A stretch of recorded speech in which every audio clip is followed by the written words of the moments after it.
欢迎来到新闻频道。当您订阅频道时，演员们会很高兴。陈都灵这套马海毛穿搭，满眼地摊廉价感，偏是你学不来的顶奢审美。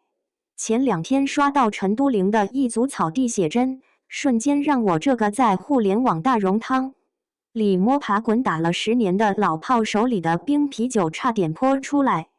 没别的，就是那件看上去透得像50块钱地摊货，软得像没骨头的奶白色针织衫。有人说这是廉价感，甚至有人在评论区敲键盘，问这种松松垮垮的马海毛是不是买衣服送的。我只能说，成年人的世界里没有圣诞老人，一切能被一眼看透的精致都叫买卖，而这种看似轻描淡写的廉价，才是这圈子里真正难学的高级斤两。你以为他穿的是马海毛？不，那是用冷白皮、天鹅颈和那股子解不吃凡尘烟火的疏离感，生生把基础款熬成了一剂高级感巨药。说句扎心的话，陈都灵这身造型，给普通人哪怕是一模一样的原版，绝大多数人穿上可能就是真的地摊买1送1。咱们看细节，那件针织衫轻盈到自带半透明质感，像一层薄雾罩在身上。马海毛这东西简直就是时尚圈的渣男，看着温温柔柔，其实最会挑刺。稍微有点富贵肉的人穿上马海毛的视觉膨胀感能让你当场显胖10斤。可陈都灵这身材，在那种微微透亮的材质里，反倒折射出一种泥潭里摸爬滚打出来的清冷。那节若隐若现的纤细锁骨和精准到厘米的 V 领剪裁，把头肩比修饰的极其高大、年轻且充满原始能量。你们看没看到那个补妆的抓拍？在草地和阳光下，那股慵懒的松弛感简直溢出屏幕。这种不费力的漂亮，背后藏着极强的时尚战术逻辑。时尚博主们天天喊着 less is more， 但这门功课往往是硬件条件的绝对压制。陈都灵的高级感不在于她没穿 logo， 而在于她这种白开水式的颜值，恰好需要一件廉价感的针织衫来当留白。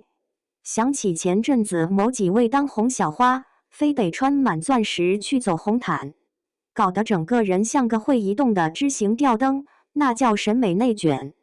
这就跟踢球一样，满场乱跑，体能溢出的不一定是大师，反倒是那个在草皮上走2步，轻描淡写赚个出球，4两拨千斤的中场调度，才是身价过亿的干货。陈都灵这种穿搭战术，就是在博弈论里选了最危险的一条路，放弃繁复装饰，只赌一个气质。这种选择的容错率极低，稍不留神就会从清冷女神滑向隔壁大姐。但这恰恰是所谓含金量的来源。说白了，现代大众对高级感的误区已经深到了骨子里。我观察了这些年各大平台的穿搭热点数据，发现一个特别滑稽的现象：凡是标注名媛风的单品，通常点击率和查中率都极高。这说明大家潜意识里还是觉得显贵是买回来的，是一针一线绣出来的。但这种心态其实就是穷人思维的陷阱。当你通过各种昂贵单品去堆砌气场时，你其实是被品牌定义的奴隶。你在拼命证明你有钱，而不是你有品味。你看陈都灵在那草地上跟小狗互动的神情，那是普通人用数据分析、战术复刻学得会的吗？有些审美是从骨头缝里渗出来的。我曾经在不少晚宴现场看过那些所谓的豪门交际花，手势克拉数大的像砸人的转头，裙摆蓬的连10米外的保安都不敢靠近。可当你把镜头拉近，在那堆闪瞎眼的饰品下面，眼神里透露出的往往是疲惫和局促。他们被昂贵的铠甲困住了，活成了一个行走的奢侈品展架。对比之下，再看这套垂坠长裙加马海毛开衫，你会发现这种美是带有批判色彩的。它在无声地反讽那些假模假式的高级感。这种美不需要昂贵的入场券，甚至这种所谓的廉价材质，在草坪环境里，反倒营造出一种难得的真，那种干净通透才是真正的稀缺资源。这种看似每个人都能买得起的基础款，实则是对自我状态、身形条件和审美洁癖的极致考验。有人可能要杠了，说要是给我这张脸，我披个麻袋也好看。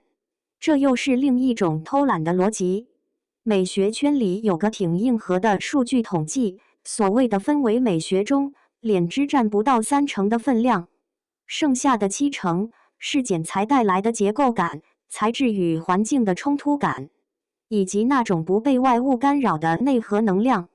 你看过往有些类似的爆款穿搭，像王菲当年那种背心大裤衩子逛大街的随性，跟现在的陈都灵异曲同工，那是对规则的一种轻视。这种轻视，往往才是资本包装不出来的硬通货。说实话，我也讨厌这种不公平。成年人的游戏里，有人含着金钥匙出生，有人生下来就在泥潭里摸索。时尚这玩意儿，有时真的极其冷血。它不像体育赛事，数据和比分摆在那儿，谁快谁慢一清二楚。穿搭更像是一种心理博弈，是你展现给世界的一张假面，也是你真实人性的流露。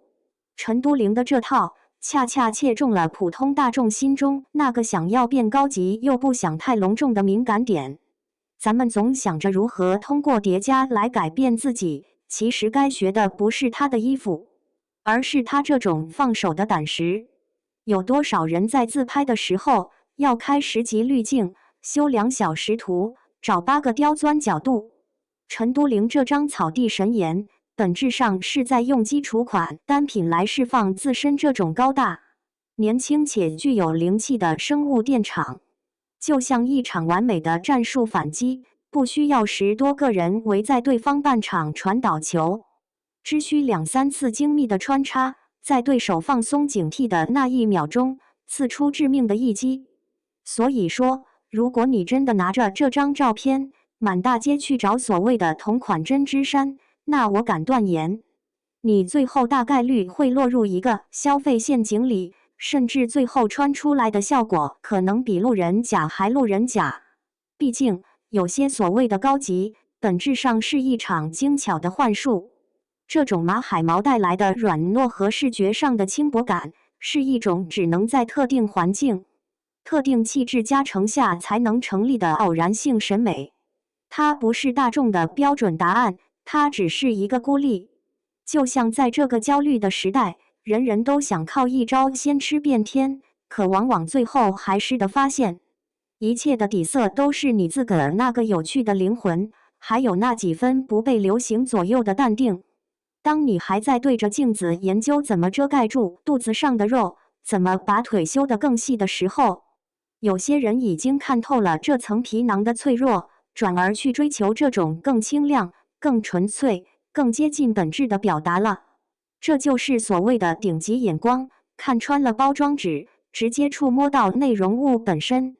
大家其实可以想想，咱们自己平时的衣柜里，有多少是为了应付别人的目光买回来的垃圾？在这个审美泥潭里，有多少次你是真的觉得自己穿的高级了，而不仅仅是穿的贵了？说白了，陈都灵那套看似廉价的造型，揭开的是当今时尚圈最后一块遮羞布。最高级的东西，往往就在那些被我们视而不见的极简逻辑里。下一次你站在穿衣镜前，要是还觉得浑身不对劲，别急着加耳环或者套马甲，试着先脱掉1、2件不需要的装饰，看看镜子里的那个你，有没有这种即便穿地摊货也能像穿高定的傲气。